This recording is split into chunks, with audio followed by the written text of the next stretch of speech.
Culuche. C'est presque de l'info, c'est la revue de presque de Nicolas Canteloup.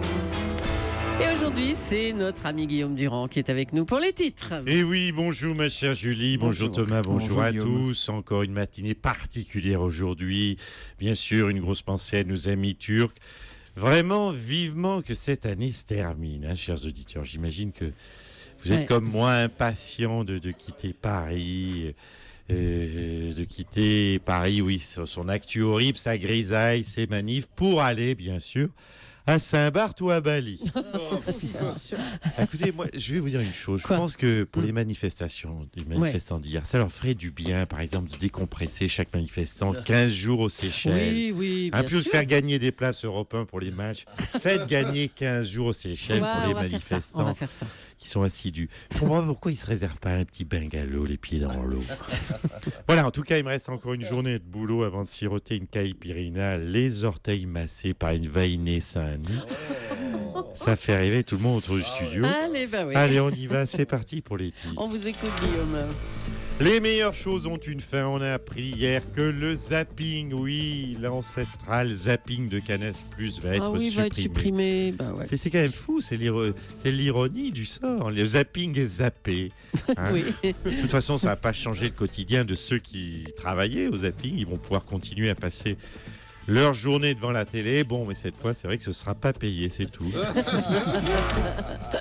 Plan foireux, le ministre des Affaires étrangères, le célèbre Jean-Marc Ayrault, a proposé un plan pour sauver la zone euro, rien que ça.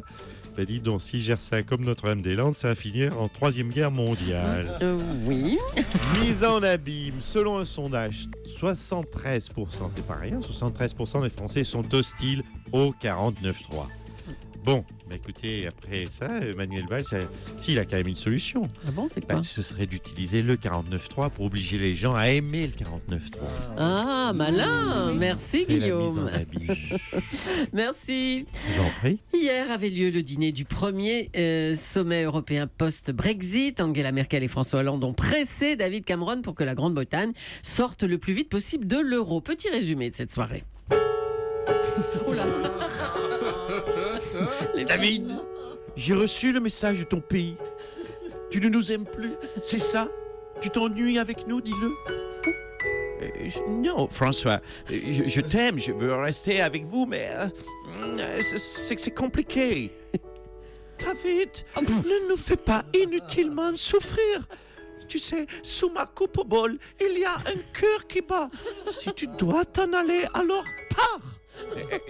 Angela, tu sais que j'ai des sentiments pour toi. J'aime ton sensualité germanique. Je ne veux pas te quitter.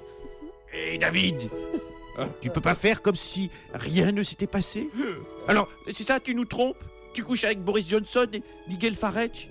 Tu fais ton petit plan à 3 pour t'exciter et le lendemain, nous, on devrait faire comme si de rien n'était? Non, David. Non, David. Prends ta valise, retourne chez ta reine-mère. François, Angela, mes amours, comment vous expliquer? J'étais perdu, je ne savais pas ce que je faisais. Oh, comme la vie est cruelle. Comme disait le grand Tommaso, life is a beach and then you die. Je vais vérifier avec la technique. Laissez-moi revenir. François, mon poussin, peut-être qu'on devrait lui laisser du temps. Ah non, non Angela, il a trahi notre amour. Je te le dis David, droit dans les yeux, va-t'en. Nous étions 28, eh bien nous continuerons à faire l'amour à 27. Sans toi, ça se verra pas tant que ça. David va-t-il quitter la communauté pour vivre une histoire d'amour monogame? François est-il soulagé de voir un de ses rivaux potentiels partir? Et pourra-t-il emballer Angela avec son programme économique? Angela va-t-elle se consoler en fouettant Alexis Tsipras, le grec ténébreux pour lequel elle a tant de sentiments ambivalents? Vous le saurez dans le prochain épisode de L'Union de l'amour. On a hâte de voir la suite, vraiment. Bravo en tout cas. Hier, on manifestait contre la loi travail dans toute la France. Des manifestants ont été interpellés. On va en parler avec Bernard Cazeneuve. Bonjour, monsieur le ministre. Mesdames et messieurs les journalistes, mesdames et messieurs les gentils policiers, mesdames et messieurs les vilains casseurs, oui, nous avons eu affaire à quelques incidents, panneaux publicitaires détériorés, CRS caillassés, comme d'habitude, lacrymogène, pavé dans les dents, dégradation inacceptable, Enfin. la plus grande fermeté, tout ça. Mais enfin, on vous sent investi, dites donc. Non mais écoutez, cher Jules Leclerc, vous m'invitez chaque semaine pour répéter la même chose. Les casseurs, c'est méchant, les policiers, c'est gentil, c'est pas bien la violence, la paix, c'est youpi, la guerre, c'est mal, les dauphins, c'est chouette. C'est bon, on a compris, je crois qu'on a fait le tour, c'est l'11e manifestation. Mais enfin, c'est quand même important. Puis les manifestations continuent surtout. Certes, mais je n'ai pas envie d'y passer non plus tout mon temps. Surtout bon que je dois... Mais écoutez, en plus, je dois aller faire les soldes avec Guillaume Durand. Ils font des Magnifique. promotions chez Burberry et j'aimerais me trouver un nouvel imperméable neuf et bien coupé. Bon, écoutez, je vous laisse, je suis un petit peu en retard, je dois aller cirer mes chaussures et surtout repasser ma pochette. Bon, bonne journée. Merci, monsieur Cazeneuve. À bientôt. Et puis, Télévision M6 a annoncé le lancement d'un nouveau programme, La famille a remonté le temps, dans lequel une famille va vivre comme dans les années 80.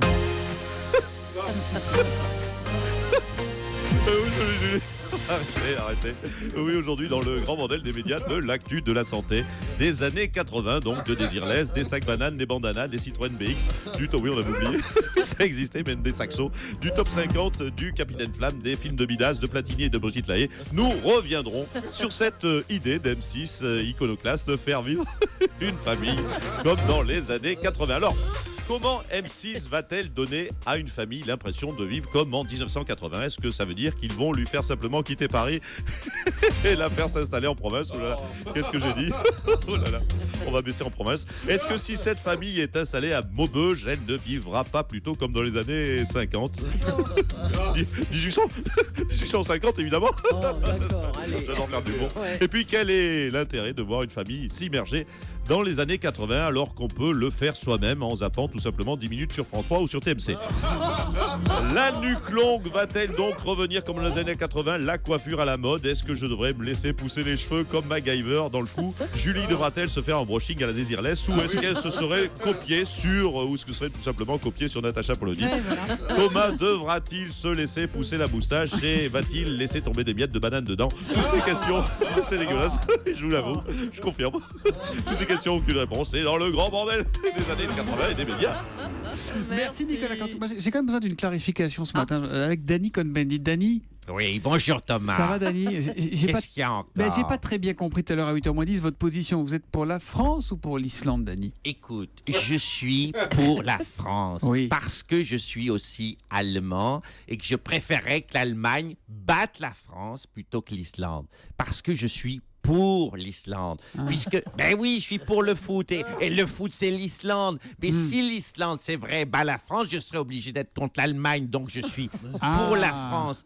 Qui battra l'Islande pour laquelle je suis pour si on joue contre? Ah ouais. Ouais, c'est quoi ça, ouais? Ouais, bah, Oui, c'est- non, mais écoute, attends, arrête d'être ironique. C'est pas clair. Bon, écoute, en résumé, moi, tu sais, je suis pour tout le monde. L'Islande, la France, l'Allemagne, c'est mon côté humaniste. Le Bangladesh, le RC Lens, Guingamp, l'équipe scolaire de ton gamin, Thomas. Ouais. De toute façon, moi, tant qu'il y a du foot à la télé, une pizza et de la bière, je suis pour. Eh ben, tant que vous êtes avec nous, on est pour aussi, mon cher Dany et mon cher Nicolas Cantou. Bravo également à ses auteurs, Julie. Philippe Cavrivière, Laurent Vassilian et Arnaud Demanche. Et à demain matin, 8h40 pour la revue de presse en direct.